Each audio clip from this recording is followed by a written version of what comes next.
Hello, welcome to the Bath Fizz and Foam YouTube channel. My name is Robyn French Smith, and today is Wednesday, so we're gonna do a What the F Wednesday. In the next few videos, we're gonna be exploring the possibility of making bath bombs without citric acid.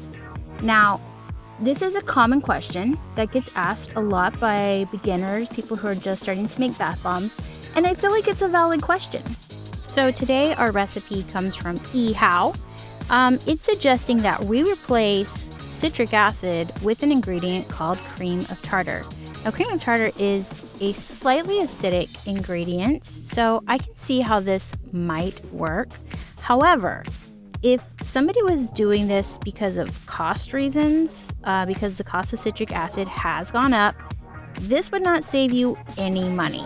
But let's hit this recipe. It calls for 2 cups of baking soda, 1 cup of cream of tartar, 6 tablespoons of Epsom salt, and 1 tablespoon of a botanical, which I haven't mixed in yet. So I'm gonna just start mixing all those ingredients together. I did actually do a half batch instead of doing a full-size batch, and that is because the price of cream of tartar is really expensive, and I'm sorry, I just can't do that. I mean, okay, let me tell you. The price of citric acid used to be around a little over $1 a pound, and right now it's $4 a pound, which, like, yeah, that hurts, but the cost of cream of tartar is anywhere from like $7 to $10 a pound. So you're not saving any money doing that. Okay, so I put in my 1 tablespoon of botanicals, which was dried rose petals, and I hate that. And then then the recipe said to make sure I remove any sticks or stems, so I did that. I added 20 drops of an essential oil, and there is my my olive oil that I used because the recipe called for olive oil. And I'm just gonna mix that all together. It says just mix this all together. Now, this mix felt really strange because the texture of cream of tartar is a little bit like the texture of powdered sugar or cornstarch, and it's just kind of, I don't know how to describe it. It's like, it's real smooth, so it just kind of pops out of your hand. It doesn't want to stick to the baking soda at all. Even with that little bit of oil in there, I kept trying to make it start to come together, and it just didn't want to really come together at all. And I'm not sure why. So I was like, all right, it says that we should start adding water 1 spray at a time. And it says, this recipe says that we shouldn't need more than 5 sprays of water. So, so we're gonna go first. The first one that we're gonna make is gonna be by the book. We're gonna just do 5 sprays of water, and then we're gonna put it into the mold and see how it does with just 5 sprays of water. So, as you can see, it's still not holding together. Like, it's nowhere. If I try to do a squeeze test, it is not going to hold together at all. It's just not binding together in any reasonable way. It's just too powdery. It's just too powdery. But I was like, okay, the recipe says it shouldn't need more than 5 sprays of water. This recipe knows best, so that's what we're gonna do. This also uses silicone molds, which I don't normally use, and it used square silicone molds. So I happen to have a square silicone ice cube mold, and so I added my mix into it, and I tried really hard to get it all in there, but it just didn't want to hold together. It was just not even like, you know, I hate it when bath bombs say to like make it a wet sand texture, because I feel like that's a little bit confusing. But this was literally, it just wasn't going to stay together. I knew it wasn't going to stay together, but I'm here to do the hard work, which means following directions sometimes. Okay, so here I am following the ding dang directions. All right, squashing it in there, and just so you guys know, I absolutely hate botanicals in my bath bombs. I just absolutely cannot stand that. So anyway, I'm gonna probably cut this part out because it is boring as to see me just sitting there pressing that in there. Okay, so now I just went ahead and did a power play here. I added some more oil because I was like, dang it, it needs more moisture. Even if I'm not adding binder moisture, it just needs more moisture in the mix in general to help it hold together. That oil did help a little bit, not a whole lot, but it did help a little bit. So I added more oil because I live in a humid environment, and one of the things that I have found in a humid environment is that an oil heavy mix tends to work a little bit better. So there I added a couple more sprays of water because I'm really trying to make this work. And we're getting closer. You can see it's kind of starting to hold together just a little bit. So we're gonna give this mix a shot. So here we are packing in this next mix. I feel like there's a lot of potential for this one to possibly work.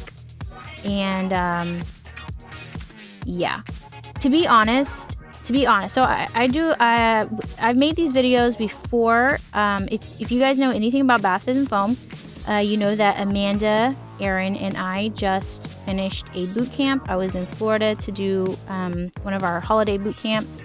And so these videos were made before I left for Florida, but I did probably 3 or 4 different versions of bath bombs without citric acid. Here I am adding more coconut oil. You guys know, if you've watched any of these videos, I do not like coconut oil in my bath bomb. But I thought maybe it would help, you know, to have a hard oil in there, and it does seem like it's helping a little bit. Adding more water. At this point, the batch is 1/3 of the size that it was originally, and I'm still having to add more water, which just makes me go, screw you, guy who said I shouldn't need more than 5 sprays of water. Like, shows what you know. That's one of the reasons I don't like to put a specific amount for a binder in a recipe, because you just don't know. From environment to environment, different things change based on, you know, how much you need. So anyway, I made these videos before I left for Florida, and I have about 3, I think, off the top of my head. You would think I would know these things, but I have about 3 different bath bombs that I made without citric acid. This was the one that I had the least amount of faith in, to be really honest, to be perfectly honest with you. And here I am testing it out a little bit in the bowl. As you can see, there is a whole lot of nothing. There's just a tiny bit of fizz happening. But there's like, what is that? There's just a weird thing going on. Those bath bombs are ready. Want to go test them? Let's go. Ugh, sunshine. Let's heat them. Okay, we are now in the soap room, which I don't know why I call it the soap room. I don't even make soap anymore. And we are about to unmold those silicone cream of tartar bath bombs. And I do an oopsie here. Okay, I do an oopsie here. You guys can all help me out with it and just bear with me. So that one that I'm pulling out right now was actually bath bomb number 2. I numbered them wrong. So nope, that's the second one that I made. If you guys remember, I made the one that I'm gonna put in the number 2 spot. I made that one actually first. And it's funny because I was like, man, the second one is actually more crumbly than the first one. Like, the first one's actually nice and firm. That's weird. I didn't expect it to be like that. But surprisingly, they were all pretty firm, which, to be honest, I didn't expect. Okay, so this is the current state of things. I'd say it doesn't look too bad considering I have 2 teenage boys. Okay, make sure the water's hot. Always want to use hot water when you're testing because it's like, you know, a thing.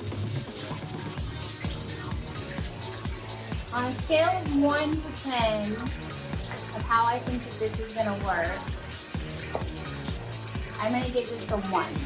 I don't think it's going to work at all. I don't think it's going to work. I think it's going to do nothing.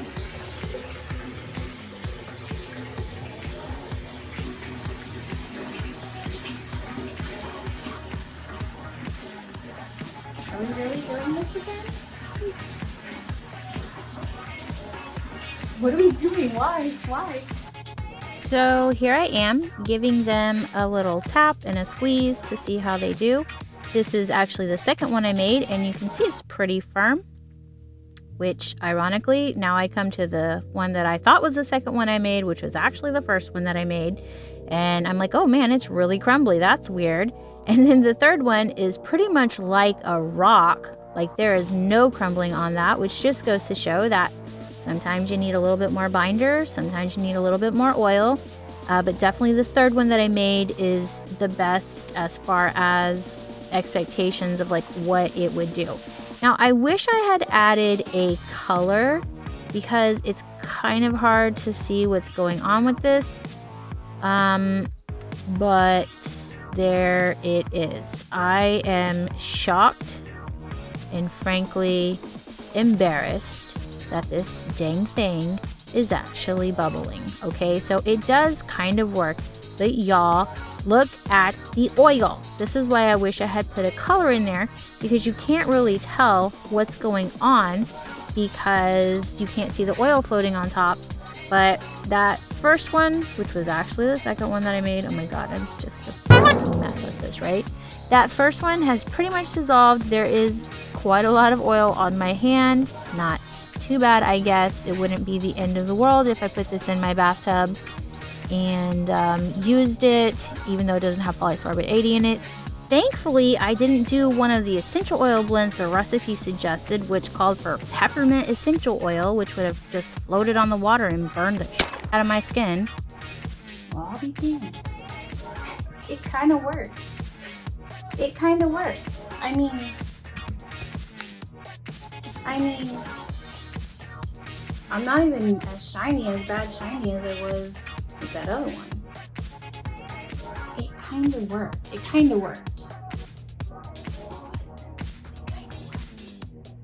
Now, even though it worked, it doesn't mean that this would be my ideal bath bomb. Like, it's expensive and you don't have that like true fizziness that you would expect from a real bath bomb. I mean, let's just put the other one in. Let's just do it. I mean, I'm not gonna use them, so. And here I go, throwing the other two in because why not? Now, interestingly enough, the one on the left is the first one I made, and the one on the right is the last one I made. You can see that the one on the right is less fizzy, I think, overall, than the one on the left, and that's probably because I had to put more binder and more oil in it. So one of the things we know about oil is that it dampens the bubbling / fizzing process. But you guys, now that I have 3 bath bombs going in there, look at all the nastiness of the oil on the water. Once again, I do not like botanicals. If you like them, more power to you. They just have never been something that, you know, I just grew up too poor to enjoy that, really. Like, when I was growing up, if there's something floating in the water, it just wasn't good. So you just didn't want that to happen. What's interesting, and it's kind of hard to tell, you can kind of see it right there as like I run my hand on the bottom of the tub, but there's like a powdery, it's just kind of powdery sitting on the bottom of the tub, and it's kind of gross. Here I'm just gonna complain some more about, oh no, oil on my hand, which I knew was gonna happen, so just like really shut the fuck up about that. But yeah, all in all, it could have been much worse. Okay, it could have been much worse. Did I really think it was gonna be that easy? No.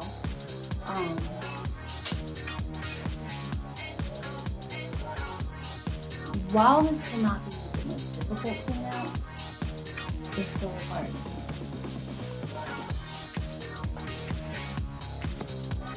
Here's a question for you. Who wants to clean their bathtub like literally every single time they take a bath? I mean, I can give you at least one answer to that, because it is not me. I do not want to do that. I'm not interested in that. I don't like that. I'm just not about that life, you know. I have cleaned my tub more times in the last few months making these videos for you guys than I ever want to. I'm just not into that. Hey, look, guess what those rose petals did? When everything was said and done, those rose petals still left some little tiny stains on my tub, which was unexpected. You know, like I thought, hey, I'm gonna get out of this scot-free. I'm just gonna walk away and there's not gonna be any consequence of my actions, okay? I'm just gonna get out of this and everything's gonna be fine. Hey, question, should I be, this is a trick question, should I be scooping out all of those rose petals instead of letting them go down my drain? The answer to that is probably a resounding yes. But I wasn't thinking, so just nobody show this video to my husband, okay? And if our pipes back up next week, I don't know what happened. IDK, LOLs, SRY, sorry. What? Wasn't me. Okay, hey, look, there I am adulting for a minute and like taking those things out. Yeah, probably is a good idea not to let that go down your drain, but what? You're not the boss of me, okay? You come and live my life, right? Okay. So here's the Dawn. You guys seem to be very fond of me using Dawn to clean the tub. And it does actually help quite a lot with the oils. So this mostly is your obligatory cleaning montage.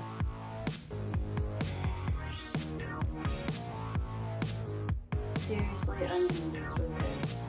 This was supposed to be the good one. This was supposed to be the good one. And if you don't know what I'm talking about, I'm talking about the freaking stains that the ding dang rose petals left all over my GD bathtub. Like, dang it, why?